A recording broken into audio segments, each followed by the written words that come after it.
Gilgit TV में खुश आमदेद नाजरीन। मैं हूं आपका होस्ट शब्बीर मीर।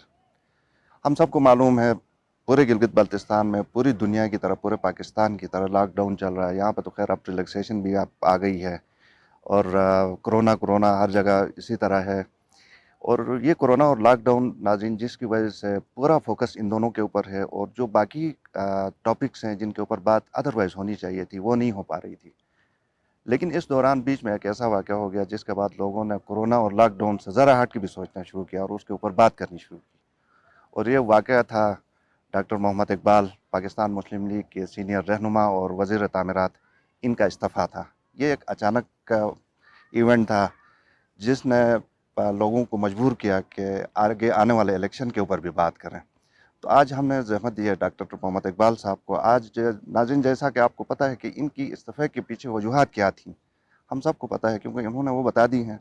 लेकिन हम कुछ और चीज़ों के ऊपर इनसे बात करेंगे, जैसे इनकी मुस्तकबिल की क्या प्लानिंग है, इलेक्शन कैसे कंटेस्ट करेंगे, क्या इसी पार्टी से करेंगे, वगैरह वगैरह बहुत सारे सवालात हैं। तो इसके लिए इसका जवाब हम डॉक्टर साहब से जानने की कोशिश करेंगे। डॉक्टर साहब बहुत शुक्रिया आपके टाइम का। ये बताइए कि इस्तीफ़ा आपने दिया, आप वापस ले रहे हैं कि स्टैंड करेंगे उस पर? नहीं, देखिए शब्बीर मीर साहब, तफसीलात तो मैंने उस दिन प्रेस कॉन्फ्रेंस में बताई थी। आपको मालूम है कि इसका बैकग्राउंड क्या हुआ। काबीना की कमेटी बनी और पावरफुल कमेटी बनी, उसमें 6 मिनिस्टर्स थे और सीनियर मिनिस्टर्स थे और तकरीबन 10 के करीब सेक्रेटरीज थे। और हमें ये मैंडेट मिला था कि आप लॉकडाउन के हवाले से डिसीजन करके अनाउंस करें। ये सारे मिनट्स में आया है, उसके मिनट्स में है। तो उस पर हमने डिसीजन लिया। काफ़ी दिन उसके ऊपर SOPs बनाए और जब अनाउंसमेंट का टाइम आया तो उन्होंने कहा कि अभी अनाउंस ना करें क्योंकि अभी किसी और फोरम में जाना है। फिर मेरी सेक्रेटरी होम के साथ वहाँ तलखी हो गई। सही, लेकिन डॉक्टर साहब इसमें लेकिन ज़रा वजाहत इसमें ये कर रहे हाँ, हैं कि उसमें पहले से ये तय था कि बात ये है, अनाउंस आप करेंगे। हाँ हमारा तो तय था ना। मिनट्स के अंदर भी ये बात थी कि हाँ, आप ही CM अनाउंस साहब करेंगे। ने मुझे कई दफ़ा फ़ोन करके, मीटिंग से पहले मैंने उनसे फ़ोन करके हिदायत ली। उन्होंने कहा कि मीटिंग के बाद आप जाके अनाउंस करें, कल से ये लॉकडाउन इस तरह होगा। तो हमने उसी के मुताबिक किया, करके मीटिंग करके उसके बाद फिर उसने हमें मना किया, सेक्रेटरी ने, कि आप अनाउंस ना करें। तो तलखी हो गई। फिर बाद में रफ़ा दफ़ा भी हो गया, उसके साथ हमारी सुलह भी हो गई। फिर हमें CM साहब की तरफ से हिदायत मिली कि आप जाके प्रेस कॉन्फ्रेंस करके अनाउंस करें। हमने जाके अनाउंस किया और मैं एज ए चेयरमैन कमेटी वहाँ पे मैंने प्रेस कॉन्फ्रेंस की। तो रात 12 बजे इसको कैंसिल किया गया। हमारी जो प्रेस कॉन्फ्रेंस थी और उसमें जो हमने डिसीजन उनको कैंसिल करके इन्होंने कहा कि लॉकडाउन एज इट इज़ रहेगा। अब यहाँ पे मसला ये हुआ था कि जब मेरी और सेक्रेटरी की आपस में तू में हो गई, तो एक तरफ पॉलिटिशियन हो गया, दूसरी तरफ ब्यूरोक्रेसी हो गई। और सेक्रेटरी होम जो है इनका ब्यूरोक्रेसी का सेंटर होता है, आपको मालूम है कि वो बड़ा अहम सेक्रेटरी होता है। तो उस पर उन्होंने अपनी अना का मसला बनाया कि एक मिनिस्टर वो हमारे सेक्रेटरी को इस तरह से कहे। और फिर उन्होंने जैसे सेक्रेटरी ने जैसे मुझे धमकी दी थी और उसी पे उन्होंने अमल किया। उन्होंने क्या धमकी दी उन्होंने थी मुझे मसलन? ये कहा था, जब मुझे उसने कहा कि आप अनाउंस ना करें। मैंने कहा क्यों नहीं करें? उसने कहा अभी डिसीजन नहीं हुआ है। तो मैंने कहा डिसीजन तो सूबाई हुकूमत ने, कैबिनेट ने इतनी पावरफुल कमेटी बनाई और हमने तो लिया है आपके सामने, और ये सारा हमने एक्सरसाइज किया। तो उसने आगे से कहा कि मैंने तो तुम्हें बता दिया, बाकी तुम्हारी मर्ज़ी, फिर देखते हैं। इस तरह से बात की उसने। तो जिस पर मुझे गुस्सा आया, फिर मैंने भी आगे से कोई बात की, उसने भी बात की, इस तरह से वहाँ तलखी हो गई। तो बात यह है कि यहाँ पर एक तरफ आपके मुंतखब नुमाइंदे हैं, दूसरी तरफ आपकी ठीक ब्यूरोक्रेसी है, है। इस तरफ आते हैं डॉक्टर साहब, लेकिन ये बताएं कि ये कहा ये जा रहा है कि शायद आपको थोड़ी सी मिसअंडरस्टैंडिंग हो गई थी अपने जो पावर्स हैं कमेटी के हवाले से, उसमें ये देखें, रिकमेंडेशन आपको, तो आप उस पर क्लियर हैं कि कोई कल गलतफहमी रात नहीं को थी? इनकी हमारे लॉ मिनिस्टर और इंफॉर्मेशन मिनिस्टर की जो प्रेस कॉन्फ्रेंस वो सुनी है। ठीक। اور پھر کیبنٹ میں سی ایم صاحب نے جو وہ بھی میں نے سنی ہے. مجھے کوئی مس انڈرسٹینڈنگ، میں چیلنج کر کے کہتا ہوں ٹھیک ہے. آ جائیں پریس کے سامنے میرے ساتھ، کوئی بھی آ جائے وہ یہ ثابت کرے کہ میں نے کوئی غلط فہمی میں ایسی کوئی حرکت کی ہے یا مجھے غلط فہمی ہو گئی ہے، مس انڈرسٹینڈنگ ہو گئی ہے. اگر انہوں نے ثابت کیا میں پوری قوم سے معافی مانگوں گا. معافی مانگے. مجھے کوئی غلط فہمی نہیں ہے اس میں، نہ مس انڈرسٹینڈنگ ہے. بات یہ ہے کہ ابھی ایک کام ہو گیا، بیوروکریسی نے اپنی پاور دکھائی، ٹھیک ہے. ٹھیک ہے.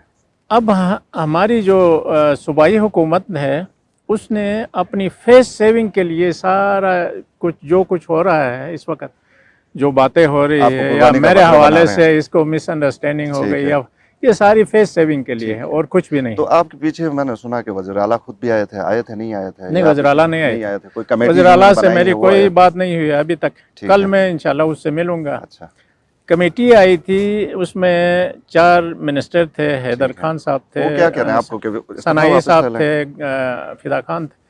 انہوں نے مجھ سے آ کے یہاں میرے گھر میں کل شام کو ہی ملاقات ہوئی تو کافی ٹائم لگایا. انہوں نے کہا کہ آپ اپنا استعفیٰ واپس لے لیں اور آپ واپس کیبنٹ میں آ جائیں. تو میں نے ان سے انکار کیا. میں نے کہا کہ دیکھو، ایک کام جو میں نے کیا ہے، ڈیسیجن میں نے لیا ہے، میں نے کسی کو نقصان نہیں پہنچایا. میں نے یہ ڈیمانڈ نہیں کیا کہ آپ سیکٹری کو ٹرانسفر کریں، سیکٹری کو سسپینڈ کریں، میرے ساتھ جھگڑا، ایسا کوئی میں نے مطالبہ نہیں کیا ہے. میں نے اپنے حوالے سے میں نے ایک ڈیسیجن لیا ہے، وہ میرا حق ہے، میرا ذاتی معاملہ ہے. کر رہے تھے کہ جنہوں نے پریس کانفرنس آپ کے ساتھ کی تھی کہ وہ بھی ریزائن کریں گے آج؟ نہیں، میں کسی سے ایکسپیکٹ نہیں کرتا ہوں، کیونکہ دیکھیں ہر انسان کا اپنا ایک وہ ہوتا ہے، سوچ ہوتی ہے کہ جو میں سوچتا ہوں میں آپ سے توقع نہیں رکھتا ہوں کہ آپ بھی وہی سوچیں. ٹھیک. آپ مایوس ہیں جب چیف منسٹر نے اس افسر کی تعریف کی، باقیوں نے بھی آپ کو کہا غلط فہمی ہے، تو آپ مایوس؟ دیکھیں یہ تو میں نے میڈیا میں نے سنا ہے، اخباروں میں. اب میں کل جا کے سی ایم صاحب سے پوچھوں گا وہاں پہ انہوں نے کس کانٹیکس میں بات کی ہے. ٹھیک. اس کے بعد میں کوئی ریئیکشن دے. جو میں نے اخبارات میں سنا ہے اس نے سیکٹری ہوم کی تعریف کی ہے. اب کس کانٹیکس میں کی ہے مجھے نہیں پتا.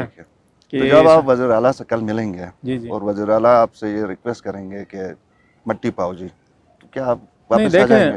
میں نے کل ہماری جو کمیٹی والے آئے تھے ان کو بھی یہی بتایا. دیکھیں ایک ڈیسیجن میں نے لیا ہے، چاہے صحیح ہے یا غلط ہے، یہ میرا اصول ہے شروع سے کہ ایک ڈیسیجن جب میں لیتا ہوں تو اس کو پھر دوبارہ واپس نہیں لیتا ہوں. خاص طور پر جو پولیٹیکل معاملات میں یا دوسرے جو معاملات ہیں ان میں آپ کو پہلے ڈیسیجن نہیں لینا چاہیے. بعض لوگ مجھے کہتے ہیں کہ آپ نے جلد بازی کی ہے. جو بھی میں نے جو بھی کیا، کیونکہ وہ دن اگر میں اس دن ایکسپلینیشن نہیں دیتا تو بعد میں جتنی بھی ایکسپلینیشن دیتا اس کا کوئی اثر نہیں ہونا تھا. اس لیے میں نے فوری طور پر ریئیکشن دے دیا اس کا اور اپنی پوزیشن میں نے واضح کر دی کہ اس کا بیک گراؤنڈ کیا تھا. کیونکہ میں نے آپ کا ایک ٹویٹ دیکھا تھا صبح جب میں اٹھا تو آپ نے اس کے اوپر یہ جو لاک ڈاؤن کو ریورس کیا تھا اس پہ لکھا تھا کہ کل جو سیکٹری اور منسٹر ورک کا جو پھڈا ہو گیا یہی تو ہونا تھا. اسی پر میں نے کہا کہ اب اسپیکولیشنس ہو جائیں گی کہ لوگ کہیں گے کہ اس کے پیچھے یہ تھا فلانا تھا. تو میں نے کہا کہ اس کو میں جا کے حقائق بتا دوں گا، لوگوں کو جھوٹ نہیں بولوں گا. ٹھیک ہے، جو کچھ ہوا تھا وہ صحیح صحیح بتا دوں گا. باقی یہ ہے کہ جو پولیٹیکل لوگ ہیں، بہت سارے لوگ میں اخبارات میں پڑھتا تھا میرے خلاف انہوں نے بیانات دیے تھے. بالکل آپ کے خلاف بھی اور حق میں بھی دونوں. آپ نے اگر آپ مانیٹر کرتے ہیں سوشل میڈیا کو، لیکن جیسے ابھی آپ نے کہا کہ آپ نے سوچ سمجھ کے فیصلہ کیا ہے، تو اس کے ریپرکشنز تو بہت سارے ہو سکتے ہیں. اب آپ اگر چیف منسٹر آپ سے ریکویسٹ کرے تو سر ابھی تو پری میچور سی بات ہے، اگر آپ واپس نہیں لیتے ہیں تو اس کے ریپرکشنز ہیں. پولیٹکس یہ ہے کہ پولیٹکس کوئی اسٹیٹک چیز نہیں ہوتی ہے. ٹھیک ہے، اس میں آپ کو کنٹینیوسلی ڈیسیجنس لینے ہوتے ہیں. ٹھیک ہے، اور ہر ڈیسیجن کا آپ کو ریپرکشن ہوتا ہے. اس میں آپ کو ان چیزوں کے اوپر پہلے سے سوچ کے اپنے آپ کو مینٹلی پریپیئر کر کے پھر آپ نے آگے بڑھنا ہوتا ہے. پولیٹکس اسی کا نام ہے. اب اگر وزیر اعلیٰ آپ سے ناراض ہو جاتے ہیں تو یہ آپ افورڈ کر سکتے ہیں؟ نہیں، دیکھیں یہ پولیٹکس میں اس طرح کی اونچ نیچ ہوتی رہتی ہے. ہمارے بہت سارے معاملات میں اس سے پہلے بھی ہو گیا. आइनी हुकूक के मामले में, दूसरे मामलात पे वज़ीर आला के साथ, ये पॉलिटिकल पार्टीज़ के अंदर होता रहता है, ठीक है ना। ठीक है, तो वो अना का मसला तो नहीं बना लेंगे आपके नहीं नहीं, ख्याल में? मुझे नहीं लगता है, क्योंकि वज़ीर आला को जिस तरह से मैं जानता हूँ वो इस तरह की चीज़ों को, ठीक है हमारे आपस में ऊंच नीच होती रहती है, लेकिन इतना कोई बड़ा मसला हमारे दरमियान पहले भी नहीं हुआ, तो इंशाल्लाह सही। आइंदा भी नहीं होगा। मीज़ान अल्ट्रा रिच, हर प्याली दिल वाली। तो जो 2 महीने हैं ये तो गुजर जाएंगे, चाहे आपका इस्तीफ़ा कबूल हो जी, या ना हो, लेकिन जब आगे इलेक्शन आएंगे तो उस दौरान एक सवालिया निशान बहरहाल आप और चीफ मिनिस्टर के ताल्लुकात के हवाले से तो लोग स्पेकुलेट करेंगे कि जी। आपको टिकट मिलेगा या नहीं मिलेगा, तो आपके नज़दीक ऐसे खदशात तो नहीं हैं? देखें, ये इलेक्शन का या एक चीज़ है कि मैं तो 1994 में भी लड़ा, 99 में भी लड़ा, मैं 3 दफ़ा इलेक्शन जीत गया, 2 दफ़ा जीत गया, 1 दफ़ा हार गया। इलेक्शंस का ये है कि आपको इलेक्शन से 2-3 महीने पहले पूरी सिचुएशन आपके सामने होती है।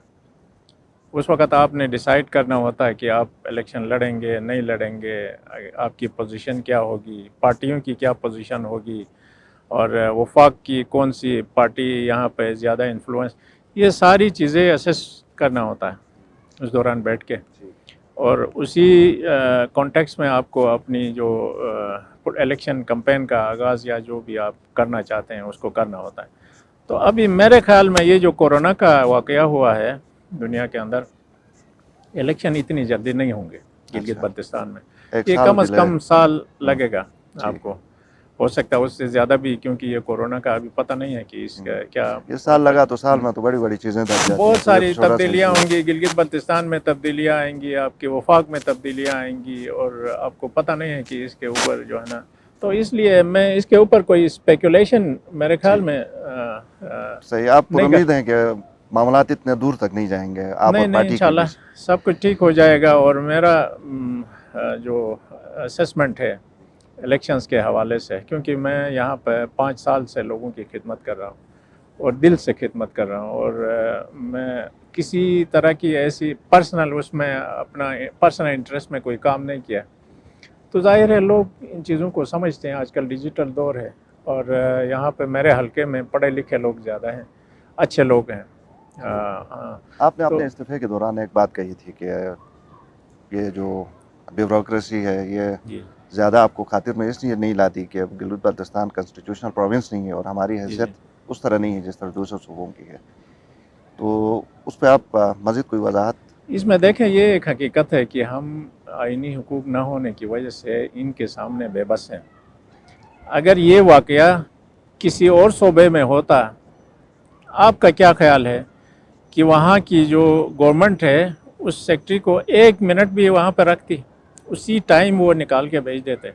लेकिन हम, क्योंकि हमारा आगे कोई नहीं है, वफाक में कोई नहीं है, सेनेट में नहीं है, कौमी असम्बली में नहीं है, तो हम इनके खिलाफ कोई एक्शन नहीं ले सकते। सही, लेकिन ये ज़्यादा जितने पावरफुल हैं इतने किसी और सूबे में नहीं हैं। ब्यूरोक्रेसी पावरफुल है, लेकिन अगर वफाक में आपकी हुकूमत होती और यहाँ भी आपकी हुकूमत जैसे है तो उससे फ़र्क नहीं पड़ता, बनिस्बत इसके कि आपकी रिप्रेजेंटेशन होती। उसमें थोड़ा सा फ़र्क पड़ता था, लेकिन इतना ज़्यादा नहीं पड़ता है कि ठीक। जब तक आपकी फेडरल कैबिनेट के अंदर रिप्रेजेंटेशन नहीं हो तो आप ये चीज़ें इतनी आसानी से नहीं कर सकते हैं। इसीलिए हम कहते हैं कि आपकी अगर कौमी असम्बली में एक भी सीट हो गई, वफाकी काबीना में एक भी रिप्रेजेंटेशन हो गई, तो आप इतने बेबस नहीं होंगे। आपके बहुत सारे मामलात जो है ना, इस हुकूमत के सामने आपकी कदर होगी। आज हम इसलिए बेकदर हैं क्योंकि देखें, वफाक में जो भी हुकूमत आती है उसको एक एक कौमी असम्बली की सीट की ज़्यादा अहमियत होती है, और पूरे गिलगित बल्तिस्तान मिल के भी एक कौमी असम्बली के सीट के बराबर इनकी अहमियत नहीं होती। ठीक है, 5 साल आपने गुजारे इस जी हुकूमत में, वज़ीर आला को आपने एज स्टेट्समैन कैसे पाया? देखें, वज़ीर आला की बहुत सारी खूबियाँ भी हैं, इसमें कोई शक नहीं है। वो बात करना जानता है, और फिर इश्यूज़ को जो है ना वो आप प्रेशर को भी हैंडल करते हैं, हाँ, कर प्रेशर सकते भी हैं। हैंडल कर लेते हैं। बहुत सारी उसकी खूबियाँ हैं। ज़ाहिर है इंसान है, उसके अंदर खामियां भी हैं, बहुत सारी खामियां भी हैं। तो वो तो ज़ाहिर है जब वज़ीर आला बनता है तो वो फिर इसी तरह की आवाम के अंदर डिस्कशन होती है, उसकी खामियां खूबियाँ सारी जो है ना वो डिस्कस होती रहती है। जैसे हम मिनिस्टर लेवल पर थे या नुमाइंदे हैं, तो हमारी भी यही है, हमारे अंदर भी बहुत सारी खूबियाँ होंगी, खामियाँ होंगी, वो चीज़ें इंसान के अंदर हैं, हर इंसान के अंदर है। ठीक है, आपके हल्के में बाज़ लोग आपको क्रिटिसाइज करते हैं, तो जी, उनको ज़रा ये बताएं कि आपने कैसे बड़े वो काम कौन से काम किए हैं कि जो उनको पता नहीं है, जो आपने किए हैं? देखें, सबसे पहले तो मैं आईनी हुकूक के ऊपर जितनी मैंने जद्दोजहद की है, न सिर्फ इलेक्शन ठीक के है, वो बाद नेशनल बल्कि लेवल इलेक्शन, पर अपने ठीक है, हल्के के नेशनल हवाले से। लेवल पर ठीक है। ये, क्योंकि हमारा सबसे बड़ा मसला आईनी हुकूक का, जैसे मैंने हल्के के लेवल पर यहाँ पे साफ पानी का बहुत बड़ा मसला था, दनियोर, सुल्तानाबाद, मोहम्मदाबाद में। इसके लिए मैंने 30 करोड़ रुपया ला के वासिफ को दे दिया है। वासिफ आपको पता है कि एक एनजीओ है, उसमें ये जो करप्शन वगैरह ये चीज़ें ज़ाया होने का ख़तरा नहीं था, और पब्लिक को उसमें शामिल करके पब्लिक पार्टिसिपेशन से वो तकरीबन कितना परसेंट हो गया? तकमील के मराहिल में है। 80%, अगले 70? महीने इंशाल्लाह एक अच्छा। महीने में पानी दनियोर, ये सुल्तानाबाद, ये सारे इलाकों में आ जाएगा। और वो पानी चश्मे का पानी है, 16 किलोमीटर दूर से हमने लाया है और टेस्टेड है, और गिलगित बल्तिस्तान का सबसे बेहतरीन पानी है। वो घरों में पहुँच, बहुत सारी बीमारियां ख़त्म हो जाएंगी, लोगों के अंदर ये जो पानी के हवाले से जितने भी मुश्किलात हैं वो सारे हल हो जाएंगे। उसके अलावा मैंने फ़ीमेल एजुकेशन के ऊपर सबसे ज़्यादा कंसंट्रेट किया है। यहाँ गर्ल्स कॉलेजेस सुल्तानाबाद में, दनियोर में, ओशकंदा, हर जगह बनवाए हैं, रोड्स बनवाए हैं, बेशुमार किस्म के रोड्स पूरे इलाके में। हरामुश में मैंने रोड बनवाया है कुटवाल के लिए। अच्छा, बगरोड रोड 70 सालों से नहीं बना था, वो मैंने बनवाया है अपने दौर में।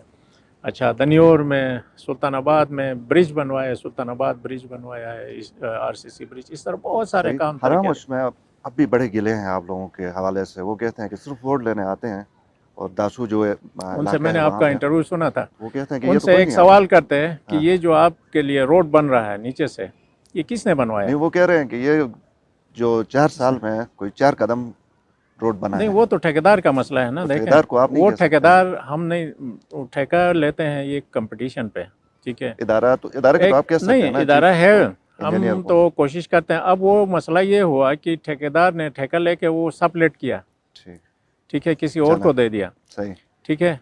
अब उसमें अगर हम एक्शन भी लें तो उसमें इतना टाइम ज़्यादा लगता है कि वो ठेकेदार जो है ना वो उससे स्किप कर जाता है, ठीक है। बहुत सारे अंदर कानूनी मसले पैदा होते हैं। ठीक हो गया। तो ये जरा सियासत के ऊपर वापस आते हैं। अब आगे फिर जाहिर है अगर 1 साल बाद इलेक्शन होते हैं या 6 महीने बाद होते हैं, तो आप के इस हल्के में भी बड़े हैवी वेट्स हैं, जी जी। तो किस हैवी वेट से आपको खतरा है? देखें, इसमें जाफर शाह साहब से हो या जाफर पीपल्स शाह, पार्टी के? सैयद जाफर शाह हमारे बड़े मुअज़्ज़िज़ किस्म के लीडर हैं, उन्होंने अच्छी सियासत की है। मेरा मुखालिफ कैंडिडेट रहा है 2 दफ़ा में, और वो इलेक्शन लड़े हैं। 94 में वो हार गया था, मैं जीत गया। 99 में फिर मैं हार गया, वो जीत गया। 1 to 1 मुकाबला होता था। लेकिन जाफर शाह के अंदर भी कुछ खूबियाँ हैं, वो बिकने वाला आदमी नहीं है, इसलिए मैं उसको पसंद करता हूँ। मेरा मुखालिफ कैंडिडेट है, अब भी मेरा और उसका मुकाबला होगा अगर इस हल्के से वो इलेक्शन लड़ा। बाकी उसके अलावा अपोजिशन लीडर साहब हैं, शफी खान, वो भी हैं, उनका भी अपना एक वोट बैंक है। पीपल्स पार्टी के आफ्ताब हैदर हैं, उनका भी वोट बैंक है, वो भी आ जाएंगे। तो जाहिर है ये कम से कम 4 कैंडिडेट तो मुझे नज़र आते हैं। मुख्तसर डॉक्टर साहब बताइए कि इलेक्शन में आप अपनी पार्टी की पोजीशन क्या देखते हैं? मुख्तसर बताएं, हमारे पास वक्त की भी आपका। देखें, यहाँ पे पार्टियों का कम है, मैं आपको हकीकत बताता हूँ। पीपल्स पार्टी के कुछ हैं कारकुन, ठीक है, और उनका वोट बैंक भी है पीपल्स पार्टी का। वो कैंडिडेट कोई भी हो, वो सिर्फ पार्टी के नाम पे, भुट्टो के नाम पे, बेनज़ीर के नाम पे वोट देते हैं। लेकिन हमारे हलके में कम से कम बाकी पार्टियों का इतना असर रसूख नहीं है, ना मुस्लिम लीग नून का, ना पीटीआई का, और ना इस्लामी पार्टियों का थोड़ा था, वो अब ख़त्म होता जा रहा है। हो गया। बहुत शुक्रिया डॉक्टर साहब। नाज़रीन, हमारे पास वक्त की कमी है, प्रोग्राम आपने सुना, अपनी राय से ज़रूर हमें नवाजिए। इजाज़त दीजिए, अल्लाह हाफ़िज़। मीज़ान अल्ट्रा रिच, हर प्याली दिल वाली।